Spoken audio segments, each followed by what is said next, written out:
ഇനിയിപ്പോൾ എന്തൊക്കെ ടെൻഷൻ ഉണ്ടെങ്കിലും എന്തൊക്കെ തലവേദന ഉണ്ടെങ്കിലും ഷോപ്പിങ്ങിന് പോകാമെന്ന് പറഞ്ഞാൽ ചാടി തുള്ളി ഇറങ്ങുന്ന എന്നെ പോലത്തെ ആൾക്കാരുണ്ടെങ്കിൽ കമൻറ്റ് ചെയ്യുക കേട്ടോ. ഇന്ന് എനിക്ക് കാര്യമായിട്ടൊന്നും വാങ്ങാൻ പോകുന്നതല്ല കേട്ടോ, നമുക്കെല്ലാം വീഡിയോയിൽ കാണാം.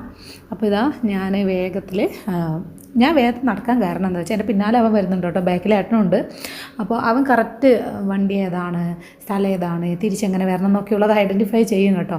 അതിന് വേണ്ടിയിട്ട് ഞാൻ മുന്നിൽ നടന്നത്. ഇനി അതിന് നെഗറ്റീവും കൊണ്ടാരും വരണം കേട്ടോ. പോയത് മറ്റൊന്നിനും അല്ല കേട്ടോ, കുറച്ച് ടോയ്സ് നോക്കാൻ വേണ്ടിയിട്ട് പോയതായിരുന്നു. അതിൽ നല്ല ക്വാളിറ്റിയുള്ള എന്നാൽ അഫോർഡബിൾ പ്രൈസിനുള്ള കാര്യങ്ങളൊക്കെ ഉണ്ടോ എന്നൊക്കെ ഒന്ന് നോക്കി ഇഷ്ടമായിട്ടുണ്ടെങ്കിൽ മാത്രം എടുക്കാമെന്ന് വിചാരിച്ചിട്ട് പോയതാണ്. അപ്പോൾ കുറച്ച് കാര്യങ്ങളൊക്കെ നോക്കുന്നുണ്ട്. കുട്ടികൾക്ക് ഒത്തിരി എക്സ്പെൻസീവ് ആയിട്ടുള്ള കാര്യങ്ങൾ വാങ്ങിച്ചു കൊടുക്കുന്നതിനോട് ഒട്ടും ഞാൻ യോജിക്കുന്നില്ല കേട്ടോ. കുട്ടികൾക്ക് ആവശ്യമുള്ള കാര്യങ്ങൾ പിന്നെ ഒത്തിരി നാൾ യൂസ് ചെയ്യാൻ പറ്റുന്ന സംഭവമാണെങ്കിൽ മാത്രം വാങ്ങിച്ചു കൊടുക്കുക എന്നുള്ളതാണ് എൻ്റെ ഒരു കോൺസെപ്റ്റ് എന്ന് പറയുന്നത്. നിങ്ങൾക്കത് യോജിക്കുന്നവരുണ്ടാവാം, ഇല്ലാത്തവരുണ്ടാവാം. പക്ഷേ കുട്ടികൾ നമ്മളുടെ അധ്വാനത്തിൻ്റെ വില, അതിലെ കഷ്ടപ്പാട് കുട്ടികൾ അറിയണം എന്നുള്ളതാണ് എൻ്റെ ഒരു കാഴ്ചപ്പാടെന്ന് പറയുന്നത്.